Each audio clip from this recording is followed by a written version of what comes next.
Hello, everybody. Hello, hello. Welcome to another episode of Tomes and Tunes. I got some new outfits for us to wear. A little banner up at the top and at the bottom. Let me know how you like that. Let me know if you are here and tuning in. Say something in the comments so that I can see you. And I am very excited for this 12th episode of Tomes and Tunes. Every week I talk to songwriters about a book that they're reading and maybe something that they love, and then we do a little song swap. And I'm very excited to introduce you to my friend Andri Leonardo. He and I go way, way back, and we'll talk a little bit about that. But I'm super excited to bring on Andri. Hello. Hello. Hi, Arielle. Hi. How are Hello. you? I'm very good. How are you? Good. So great to see you. This has been really fun chit-chatting with you before the show. Yes, yes. And thank you for having me on the show. It's Yeah. awesome. Thank you for being here. So, first of all, you are sitting in Switzerland. That's right. I am In sitting Basel, in Switzerland, Basel, Switzerland, and I am in Los Angeles, in California, United California. States. Yeah, And this is just incredible to me that we can connect after all these years and we can do this. And you and I maybe know each other from Boston. In any case, we definitely knew each other when we lived in Boston, but really, I think we became friends in Los Angeles when you lived here for a while. that's the way I remember it. I Yeah. remember you as a person in Boston, and I was saying you were wearing this leather jacket, and I thought, wow, this must be a cool woman wearing a leather jacket. But I think we actually met only in LA at one point then. Yeah. You know, the funny thing about that jacket, God, Boston was cold. Yes. When I first moved to Boston, I was originally from Florida and had lived for a number of years in the mid-Atlantic, New Jersey, New York area. So I thought because I had that experience of the mid-Atlantic states that I knew anything about New England weather.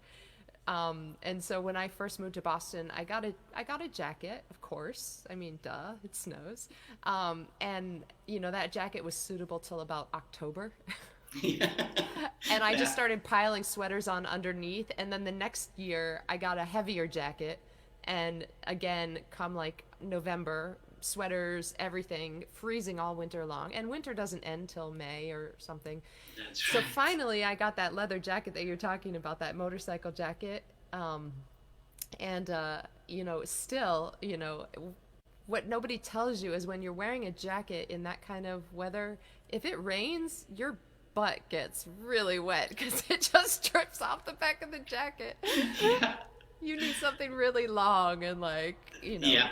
That's right. That's right. So I finally succumbed right around, I want to say it was one of my final years there. It might have been finally the last year I lived in Boston.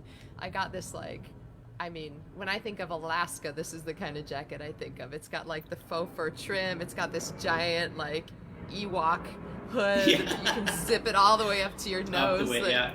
You know. And I got it a couple sizes too big so that I could pile So plenty it of was sweat. And good finally, choice. Good yeah, choice. finally I was warm enough. But my feet were always wet. I never solved that problem. Where there were these puddles in the Boston street, they had these holes in the street, and at the crosswalk, you would wait until it turns green, and you would step into these puddles, and your foot would get into the puddle like half a foot or a foot deep. And I remember that happened to me a few times. Yeah, you could never tell from the surface because the street would be at one level, but the hole would really go down, and you could not tell from the surface. I Yeah, feel yeah. like that's a good metaphor. We should write that in a song. Sounds good. Yeah. So you're in Switzerland, which I can only imagine, literally can only imagine since I have never been there, that it's similar. Maybe the streets are better maintained than Boston, but in terms of the cold in the winter, probably similar. Yes, probably similar, but in the area where I am at, it's actually the warmest, or one of the two warmest places in Switzerland. I'm about an hour and a half away from the Alps, and Yeah. that's where it gets really cold. So they're south of me, Oh, an hour and a half or 2 hours drive by car. And there it gets really, really cold, even colder than Boston, the higher you get up sure. on the mountains. But where I am, it looks pretty much like New England. It's hilly, it's foresty, and there's rivers, there's lakes, and it's mild. It's really mild, even in the winter. So I enjoy that. However, since I've lived in LA, Oh, you I've got spoiled. become, yeah, so spoiled. I mean, even if it gets a little chilly, to me it's already cold, and I'm like, no, I can't take this. So I miss the LA weather, the Southern California weather, definitely. Yeah, there's nothing. I mean, it's great. And I, It is. my first few years here, I was actually thinking about this just this morning. That my first few years, we were in the drought for a long time. It was very hot in the summers. This might have Yeah, happened after you moved back to Europe, but the summers were brutal here for a few yeah, years. And I remember that. I didn't know, I hadn't been here long enough to know that that wasn't typical.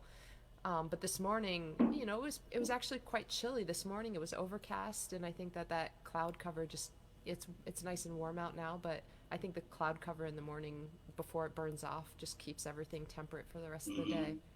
So, Andre, here we are in this weirdest probably time that we have ever lived through. Um, Yes.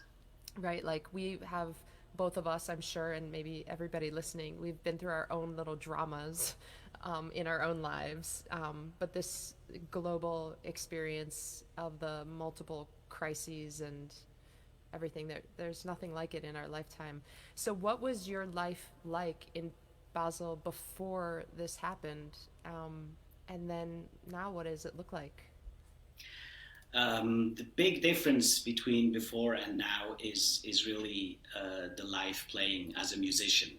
I was playing much more live gigs and interacting with an audience, which is something I really, really love to do. And since the shutdown, because we did have a shutdown, we didn't have a curfew, so we could go outside, but to do grocery shopping, go to the doctor, to pharmacy, things like that. But we were asked to stay as much at home as possible. And I like to be alone. I'm a person who likes to be alone and work on my music, my videos, whatever. But I started missing that, and I realized I'm much more social than I thought I was.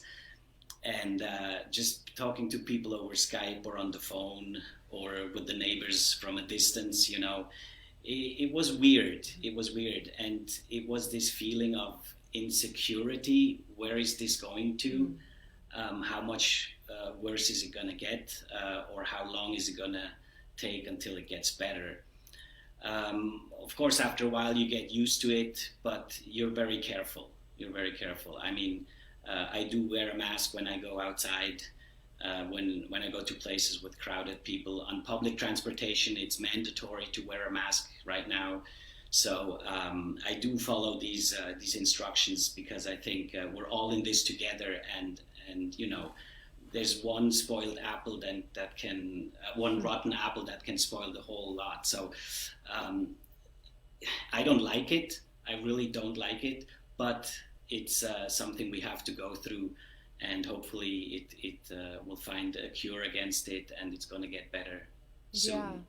Well, I think it's no secret that there are a lot of people in the U.S. who don't like it so much that they don't comply or really Even push it. here, Yeah, yeah, I was going to ask you if that's the same where you same are. thing, Yeah. same thing. And then there's a wedding that you read about, and all of a sudden it says, well, 70 people got infected at that wedding or at a party, or and it's.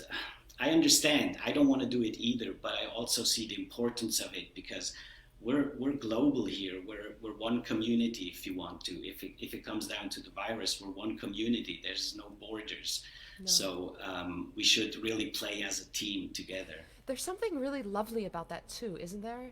Like we're sort of hyper focused, of course, on like the contagion and the Hmm. idea that the reason we have to wear a mask is because who knew? We didn't know, but whenever we talk to someone, we're like emitting all of these droplets Yeah, about 3 feet around us, 6 feet around yeah, us, and you know, on the one hand, you can kind of cringe and be like, "Oh, that's disgusting. I never want to leave the house again," knowing that. But then on the other hand, I can't help but think that that's part of the beauty of this function. Like we don't even know all the ways, subtle, not subtle, that help us to feel a sense of connection and community with someone. We think Hmm. that it's always about the words that we say Yeah, or like what we can see, but there's also, pheromones and, this like I don't absolutely. know what you call it, this like haze of droplets. I don't know, whatever Yeah, it might be, yeah, yeah. um Much more there's some, than we think.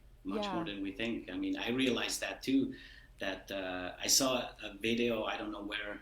Um, it was filmed in a way that from the side, so you could see the breath of the person, and you could see how it's like these turbulences in the air, and it really expands into the room. And so even if you're in the same room, the air isn't still, but it's moving because you're breathing, because Right. you're talking. And I wasn't aware of that because I thought, like you, there was a sort of a separation. It's the words that we exchange, but in fact, it's much more than that. Yeah, and you start to realize that there's less separation between us than we imagined. Than we imagined. Yeah. Absolutely. It's really I mean, I know that we're in the middle of a pandemic, and so we think that this is such a horrible thing, but I actually think there's a real beauty about it, too. Um, and I want to say hi to Mark Hmm. in Dallas. Hello, Mark. I know some other folks are out here, Katya and Eden, and a couple other people. Say hi in the chat box so we can see you. I can't quite tell in the way that we're using this if you're here, and it's nice. Speaking of connection, it's really nice to have your connection. Um, okay, Andri. Yes. Actually, before we get into that, so you have a band, Yes. Devas. Hmm. Is that right? That's Do you right. have two bands or just that one band? At the moment, I have just that band, Okay. and I've been dragging it around since Boston. I founded it in Boston. Some of us moved to LA, and now I moved to Europe, and actually, one of the drummers moved to Europe too. Um, the personnel has always been changing, and then some people left and they came back. And but yes, Devas is a progressive rock band, and the website is devas-music.com. Right. And we've been working we've been working for 10 years on our second album. So after I left LA, I came back 2 or 3 years consecutively to do some recordings in LA with the guys.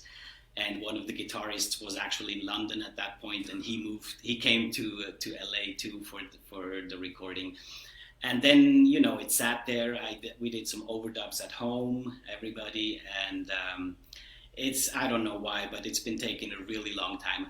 Right now, I was supposed to come in May to do the final mix, and of course, because of the pandemic, that wasn't possible. So what we're doing right now is mixing it through Skype. We talk, we send each other the files, and you know, it works. It's great. I love the technology. I would prefer to be there, do it live, but Yeah. it works, and it's going to take a little longer that way. But it's been taking almost 10 years anyway, so a few months more doesn't matter that much. Would you consider that your primary music project, or do you also have solo stuff that you're working on? I do have solo stuff. As a songwriter, I love to write many different genres, and I'm totally into progressive rock. At the moment, I rediscovered the band Kansas, which actually brought out the new album, and I just love it. But I also go in the direction of metal, progressive metal, like Dream Theater. Right. Um, but on the other hand, I write songs which are totally not in that genre. So I perform those by myself with the piano or the guitar or with a few friends. So I have these two sides. That's actually a really funny but appropriate segue. Shall I play something that you and I wrote together a Yes, number of let's do years that. ago? Okay, this is not Dream Theater. No. Um, and let me see if I can get this. Now you might want to adjust your volume a little bit on Yes. your speakers that you're listening to, because I can't adjust the volume of this song, and it seems to come in pretty loud.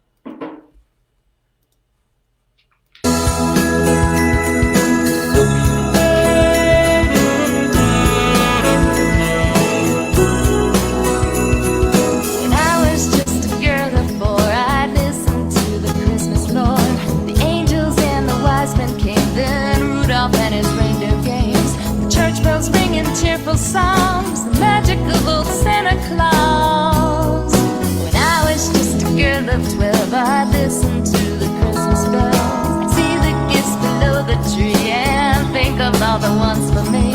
The tinsel and the pretty bows, the little lights all set aglow. Don't you know all my wishes for Christmas are kisses from you? In the magic of Christmas, I'm hoping my wishes come true.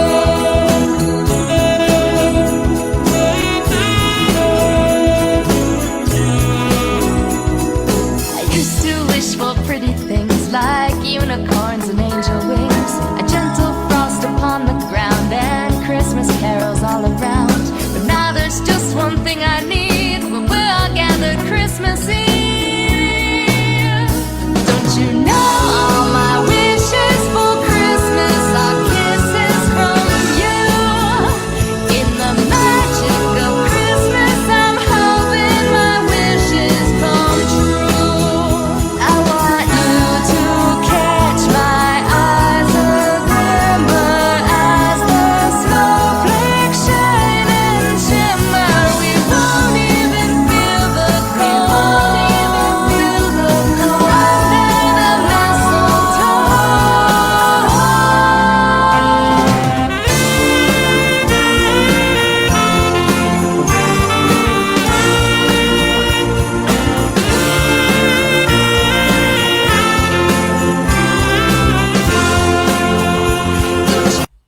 All right. Yeah. I'll stop that there. But that, I have not listened to that song in a long, long time. And just getting together with you made me want to hear it. That's really fun. Nice. You know, it's Nice. funny when I recorded the vocals. It was part recorded here in LA and part recorded in Boston. And when we did the vocals here in LA, I remember I was in such a weird place for myself musically. It was right on the cusp of when I quote unquote quit music. I kept working behind the scenes in the music industry for a long, long time, but I stopped performing as a singer-songwriter, and I stopped putting myself out there in any way as a singer-songwriter. And I think this song was one of the last ones that I actually did put out there. Okay. And I felt like I had lost my way in so many ways, and you can hear it, that the vocal performance and the effects on the vocal are so different. It doesn't sound like me really at all, you know. But it's So does it interesting. sound like you back then, or it doesn't sound like you now? It didn't really sound like me back then either. The guy who mixed the record ended up, you know, and it was fine with me actually. I liked the idea of like channeling this like giddy little Christmas, you know, little girl on Christmas, and he, you know, kind of tweaked the audio, you know, whatever effects he might have put on. It just sounds so different than, you know, what my voice really sounds like when I sing. And it feels to me symbolic of that time. Okay. But at the same time, my goal with the song was really to like get this like giddy kind of sound to it. So, yeah. I remember, first of all, I think you're an amazing lyric writer.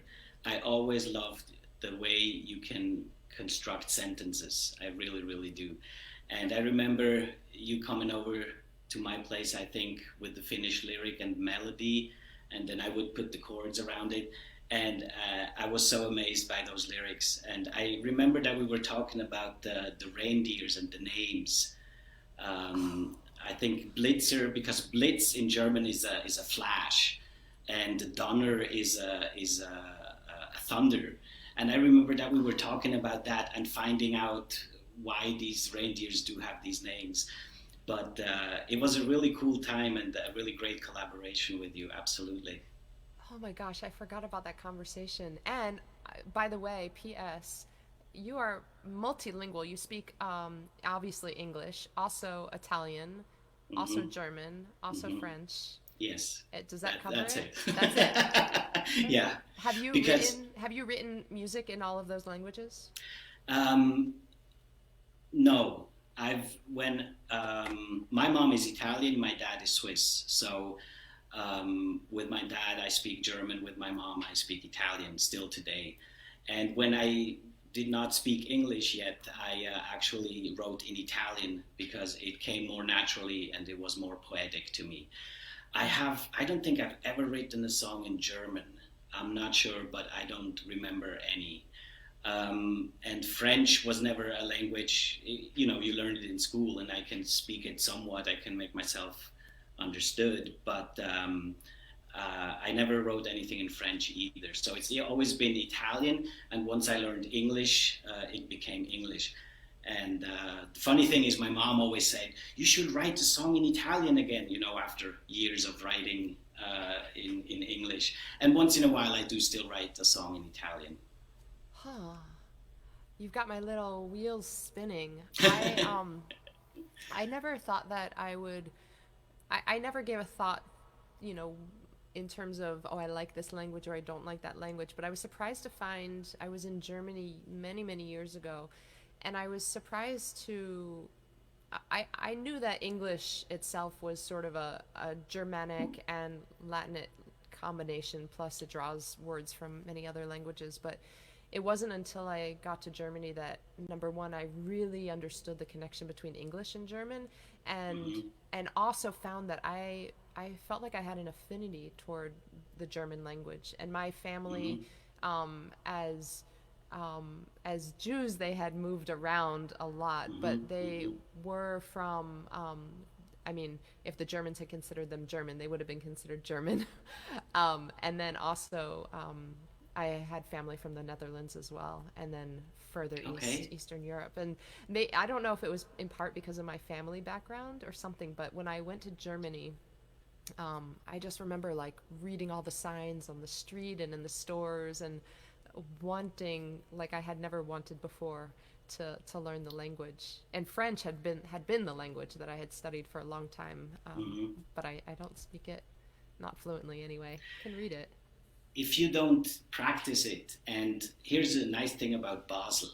Basel is in Switzerland, bordering France and bordering Germany.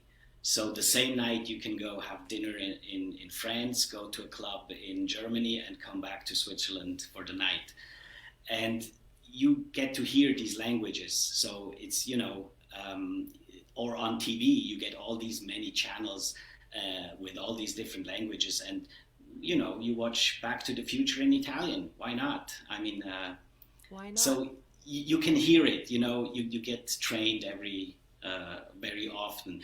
But when you live in a place where, you know, one language is dominating, it's very hard to keep up with the chops for other languages. Yeah, it's easy also to forget that the United States has a lot of languages, not just because of the visitors and the people who have moved here, but all of the tribal languages that were here before the English speakers even got here. My mom's partner he was a professor for a long time at the I want to say which university it is, but I always get the Arizona universities confused, but at a law school in Phoenix, Arizona. And he taught in the Indian law school. And I visited them one time, and I attended, it was an end of year, just before graduation kind of dinner ceremony, something or other. And all of the students who were graduating from the Indian law school program were there with their families to celebrate their accomplishment. And I heard all these different tribal languages that I'd never heard before. And, Nice. you know, just like different traditional dress and jewelry. And it was fascinating, really opened my eyes. Yeah, and lately I've been Nice. thinking about those, you know, the Native American tribes that were here for so long, and many still are, but many aren't anymore. And I've been reading a book where I've been interested in American history this past summer. I wonder why. And I started to think about the patchwork of different tribes in the U.S. as being similar to the patchwork of cultures in Europe, and the just the different languages and different cultures, and you know the way that you all, I mean literally, as you just described in Basel, like side by side. Yeah, yeah, yeah. You can't avoid it. You and I always get into such interesting discussions. We We always do. have. It's so awesome. What are you reading lately? This is very interesting because I stumbled upon this book a couple of weeks ago. I've had it since I was 16, and I bet most of you have read it. It's The Catcher in the Rye by J.D. Salinger. And I found it and in my bookshelf, and I was like, let me read it. Let me see if it gives me the same sensation that I had when I was 16, when I first read it. And so I started reading it, and I found this this passage that I would like to read a little bit from it, which is very interesting, which is something that I did not think about when I was 16, but today I'm thinking about this thing, and it's a different experience to read a book when you're 16 and to read it again, 20, 30 years later, and it's a good experience. So it's from chapter 17, and the main character is Holden Caulfield. And he's waiting for his date, and while he's waiting, he's talking to us, to the reader, about about a roommate of his, Harris Macklin, that he roomed with for about 2 months, and he didn't like the guy, but there's a but, and here it is. The son of a bitch could whistle better than anybody I ever heard. He'd be making his bed or hanging up stuff in the closet. He was always hanging up stuff in the closet. It drove me crazy. And he'd be whistling while he did it, if he wasn't talking with his raspy voice. He could even, oops, my screensaver went on, sorry. He could even whistle classical stuff, but most of the time he just whistled jazz. He could take something very jazzy, like Tin Roof Blues, and whistle it so nice and easy, right while he was hanging up stuff in the closet, that it could kill you. Naturally, I never told him I thought he was a terrific whistler. I mean, you don't just go up to somebody and say, "You're a terrific whistler." And that hit me. And I was like, why not? Why don't we do that? Why don't I tell you, Arielle, I think you're a terrific songwriter? Why don't we do that more often? What would the world look like if once a day, just once a day, we did that? Went up to somebody and said, "Hey, I think you're really good at that. I admire what you do, blah, blah, blah." What would the world change to if we did that? Wow, that's a really powerful idea. I want to actually, as you were saying that, I was thinking I want to make an effort to do that today, right today. And I would say for anybody listening right now, if you're with someone next to you, because I know a few of you are at DFW, maybe, think today about what it is that you admire about the other person and let them know. That's a really awesome idea. How infrequently do we do that? I know, because a lot of times when we do it, it gets misunderstood, and the other person's like, "What do you want from me?" Nothing. I'm just saying that I think you're great at that, and it's just, So I think some people get afraid. I think people do that, but a lot of times the other person is insecure and thinks, "Okay, what does this guy want from me?" But I think we should open up to that and tell each other more about the good things that we think about each other. Even when they're small, I think everybody's good at something, and point it out. Say, "Hey, that was great." Huh. Amen. Love that. I'm teaching a memoir writing class this summer. I'm on faculty at Antioch University in Los Angeles. Cool. And I was reading an excerpt from a particular book with my class the other day. And I pulled it off the shelf. This is a book called The Bill from, I don't know if you can see that. There we go. The Bill from My Father by Bernard Cooper. It's kind of a funny cover, but it is the picture of an envelope like a bill would come in. Mm-hmm. Bernard Cooper is a writer who lives here in Los Angeles. And this is sort of the This is where the book gets its title. When I was 28 years old, my father sent me a bill for his paternal services. Wow. Typed on his Okay. law firm's onion skin stationery, the bill itemized the money he'd spent on me over my lifetime.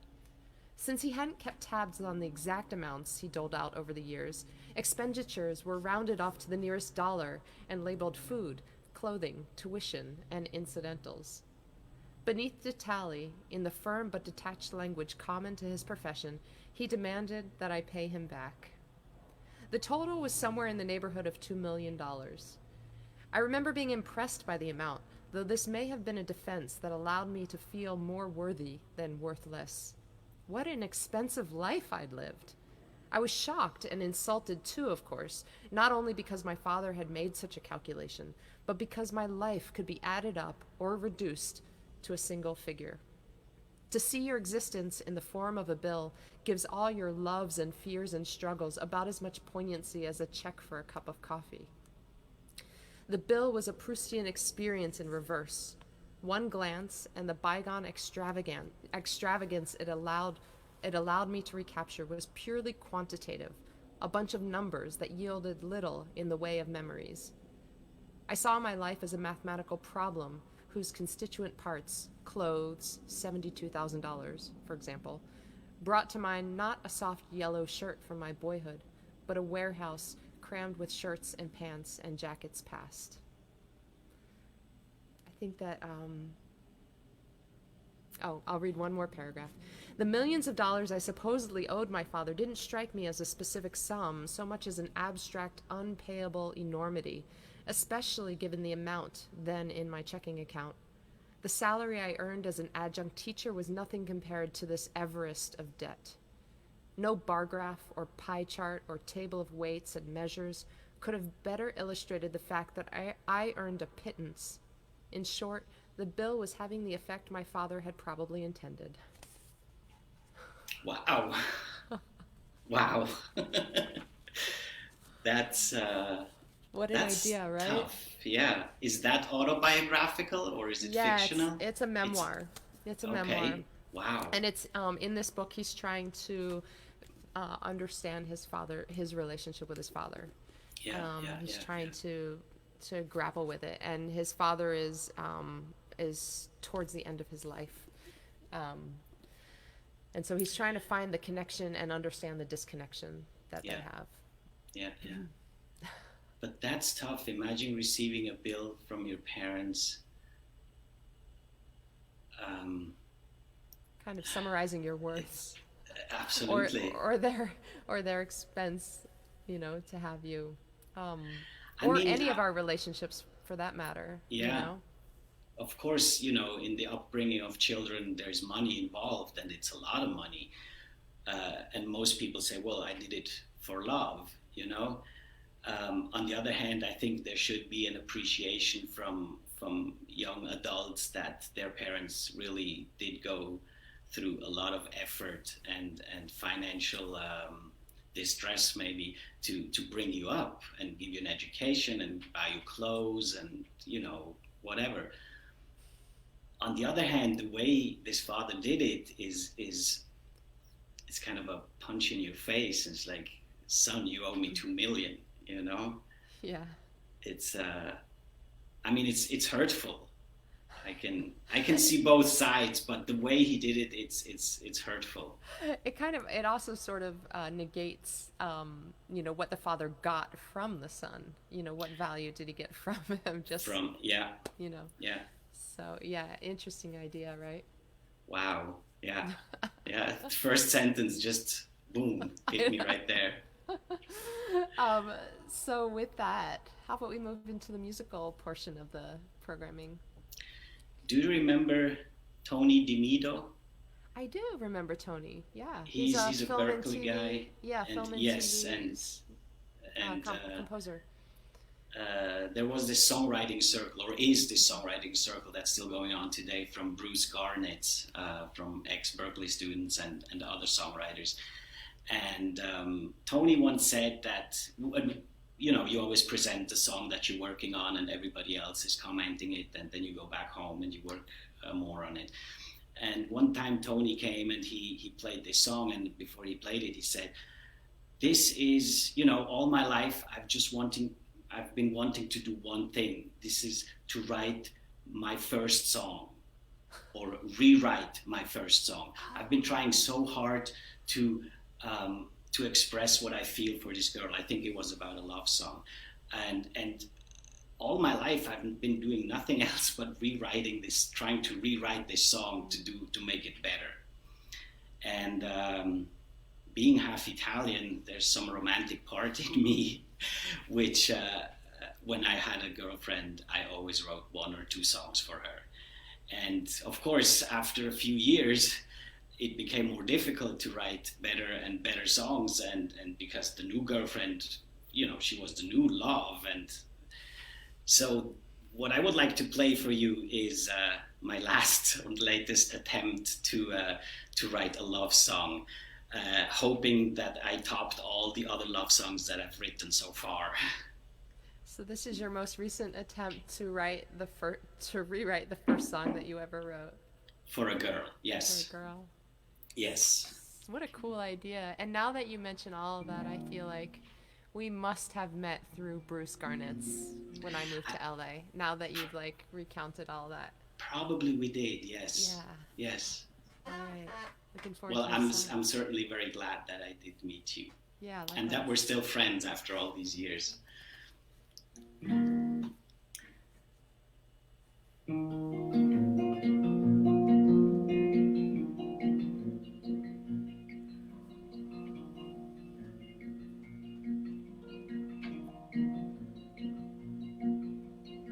I am awake and dreaming my dream out loud, not holding on to anything, just letting go of my doubt. Millions of stars are shining within my heart, filling my soul with ecstasy, and you are its little spark. You light me up, you feed my fire, and with a gentle kiss you touch my desire. It must be love. It must be love.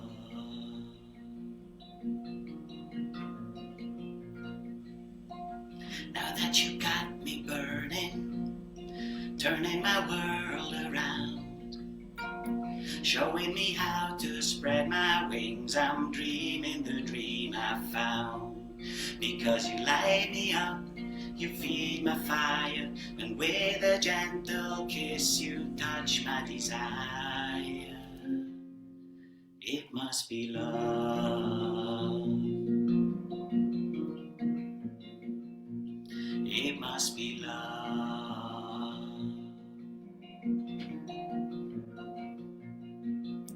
So unexpectedly, you drop into my life with ease. This magic melody is singing softly now to me, just gazing endlessly at the reflection deep in me, and wondering faithfully, well, sometimes things are meant to be. Hey, because you light me up, you feed my fire, and with a gentle kiss you touch my desire. It must be love. It must be love.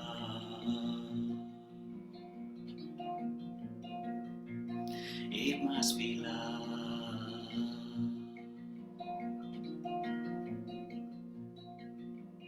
Love.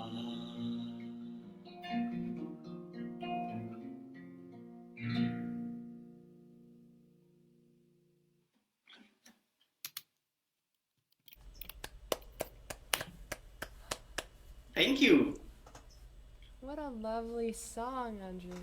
Thank you. And we were talking about bridges earlier, and Yes. You know, that idea of a bridge as being a way to get from one place to another. Yeah. And it really, the bridge in that song really was its own place. It was one of those bridges where you actually go to the bridge and you linger there for a while and you enjoy the vista. You're not so busy. You're not so. I didn't feel like I wanted to get off the bridge. I didn't feel like I was just like, okay, I'm just here to get from point A to point B. But I'm like, oh, this is actually a destination in its own Thank right. you. That's Yeah. awesome. That's you're right. I love bridges because they're just a special thing in the song. There's the verse, there's the chorus, verse, chorus, and then there's the bridge that takes you somewhere else. Yeah. And I love that about our song too. I think it's an amazing bridge that we wrote. What's it called? Kisses for for Christmas. Yeah. Yes, I think it's an amazing bridge. You know that saxophone player on that Hmm. on that song, I don't even know who it is. It was a friend of yours. Not mine. It No? was no, Chris Florio, who produced my second and third album. He produced this song as well, "Kisses for Christmas," and Oh. I got him involved, and that's how the Boston part came in. And the Yeah, saxophone I remember player, that. Chris brought in a sax player that he knew. Oh, I thought it was Chris himself who played No, the sax. Chris doesn't play sax. Oh, He plays okay. nearly everything else, but he doesn't play. He doesn't play woodwinds. Okay. Yeah, which was actually lucky for me because that was how I ended up meeting Chris because he needed a woodwind player. So I don't think he and I would have even met if he did play winds. Yeah, but that was Cool. such a lovely song. And Thank you. while you were playing it, I was thinking, you know, here we are. We've known each other more than a decade, and this is not a bad way to grow up and grow old, to spend our lives writing music and writing songs. Absolutely. Absolutely. I It's not agree a bad with way that. to spend a life. No, not at all. Because it's something new every time. Even though Yeah. it's the same, it's also something new. Yeah. You're reshaping it. Because of the whole Kisses for Christmas thing, because I pulled that out, I decided I'm going to play a Christmas song Cool. today. And it's July, and I thought, well, that's kind of a funny idea. But then two things came to mind. One is that during this pandemic time, I've been with my sweetheart going on these bike rides a couple of times a week at night. And we used to ride our bikes all over town, all the time. And then we didn't have the time anymore. And the last couple of years haven't been riding much. And then when this all started, it's really like date night, going out for bike rides. And we noticed that a lot of houses have put up their holiday decorations. And in fact, there's one particular house, and maybe we'll go to it tonight, one particular house that has like full-on mechanical reindeer and like music and lights, and it's been like Christmas there since the quarantine started back in March or April. They put it up because of the quarantine? Yes. Wow. Houses around here have been putting up That is cool. And then the other thing I thought was, well, in terms of the film and TV industry, July is probably when everybody around here is actually making Christmas movies. Yeah. Yeah, that's when you have to start. Yeah. I have this fan going on. I meant to turn it off before we started. Let's see here. I hope it wasn't disrupting the sound too much. Sounded good here. Yeah. Okay, good. I muted myself while you were playing too, so that I realized while you were playing that the fan was on. I was like, oh gosh. So this is a song called Lonely Time of Year. And I recorded it last year. This was the first song to come out. The recording of it was the first song to come out of mine, possibly since Kisses for Christmas. Okay, and it's on your new album? No, it's not on the new album because I released it as a single. It didn't seem like it was sort of, a Christmas album, and holiday music is like that sort of thing where you want to maybe keep it separate, but Yeah. But this came about out of a conversation with a friend. She was going through a breakup. Well, she wanted to go through a breakup. She wasn't yet there. Her her partner didn't know that they were yet going through a breakup. If you've ever been in a relationship like that where you are initiating the end of it. Yes. It reminded me of an old relationship of mine.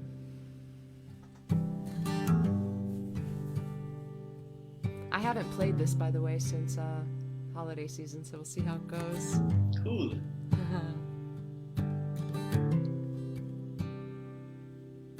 There's something about the carols, or something about the booze, that makes me think I got nothing left to lose. 'Cause the Yule log's burning brightly, but I'm here on Christmas Eve, thinking maybe it's time for me to leave. Every station's playing I'll Be Home for Christmas. How the melody once filled me with good cheer, but with every glass you pour I feel more sorrow. In this house it's a lonely time of year.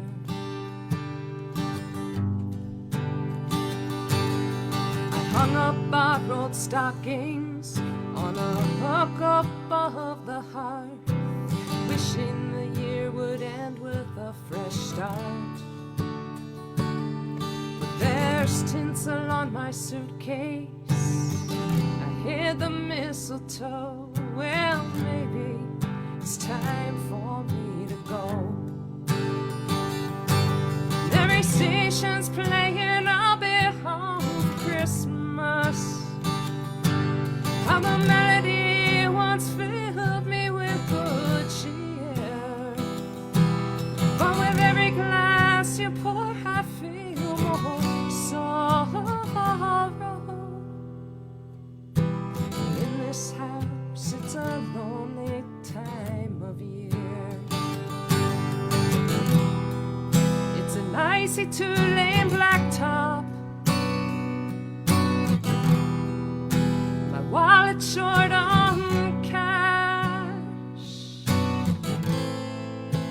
I always have a reason holding me back.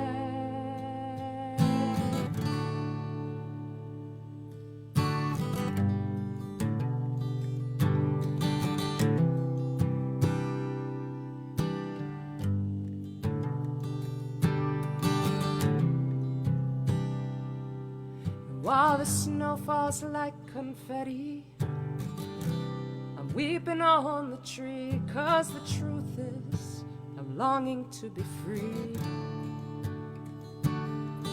That star up in the night sky that's shining through the snow, think it's telling me it's time for me to go. Every station's playing I'll Be Home for Christmas. How the melody once filled me with good cheer, but with every glass you pour I feel more sorrow. You may be home, but you're never really here. And in this house it's a lonely time of year.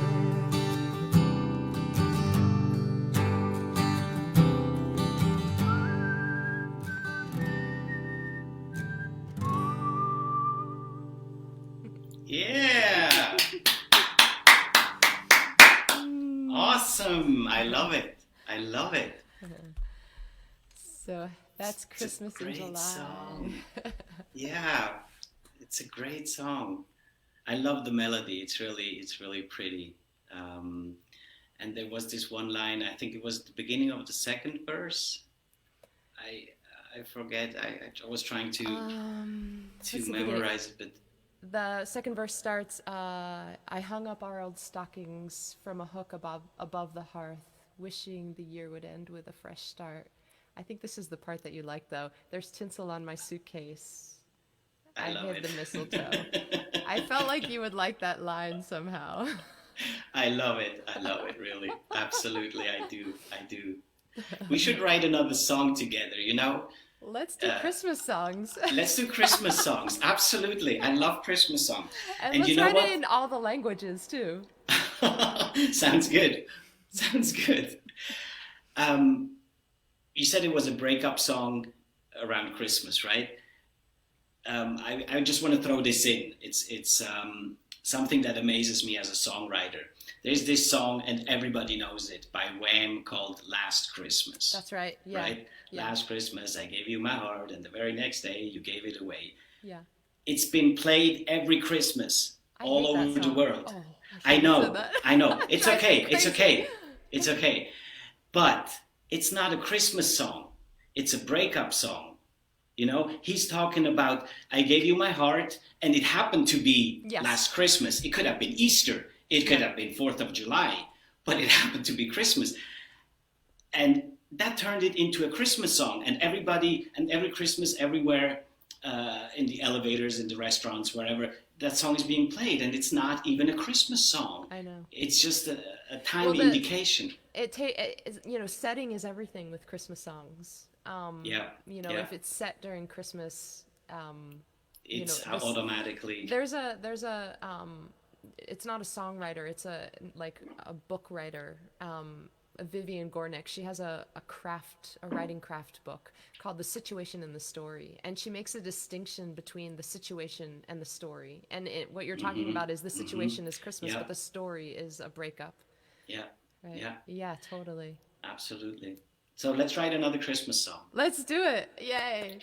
Andri, thank you so much for being here today and Thank for you. joining me. It has been such a joy. Absolutely. And I'm going to say goodbye to everybody and thank you. Thank you. Yeah. Hi, everybody. So that was Andri, and I'm so glad that if you have known him for a long time and if you've enjoyed his music, I'm so glad that you are here to hear this interview. And if you are new to him, I'm so glad that you were introduced. He is just such a doll, right? Wouldn't you agree? So I'm back here every Thursday, Tomes and Tunes. Next week, we have Mary Wakefield from Nashville, Tennessee. So she will be my guest next week. And tomorrow I have my Arielle's Acoustic Happy Hour show, as I do every Friday, and that is at 5:30 p.m. Pacific, 8:30 Eastern. I hope to see you there. And take good care. Bye-bye, everybody.